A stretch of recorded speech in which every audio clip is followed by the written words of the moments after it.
In Ontario, students who need special education programs and services are falling through the cracks. Wait times for assessments are getting longer, and it is getting harder for families to access appropriate outside services. In order for students to obtain a legal right to those services, their families need to attend an IPRC meeting.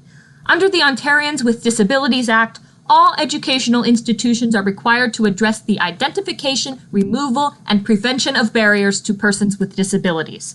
One barrier that needs to be addressed right now is the insanely long wait times for students to obtain an initial IPRC meeting. Regulation 181 of the Education Act states that families are entitled to written notice acknowledging a request for an initial IPRC meeting, the approximate date, and at least 10 days before the scheduled meeting. But no guidelines for the amount of time the parent can expect to wait for that initial meeting is specified in this regulation.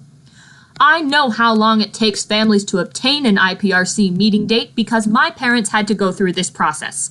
As a 4-year-old autistic child diagnosed in October 1995, I was found wandering outside alone in my school's parking lot. After the incident, my mother requested an urgent IPRC meeting because I was a danger to myself. I could have gotten killed in that parking lot. You know when the centrally assigned IPRC officer first offered them that meeting?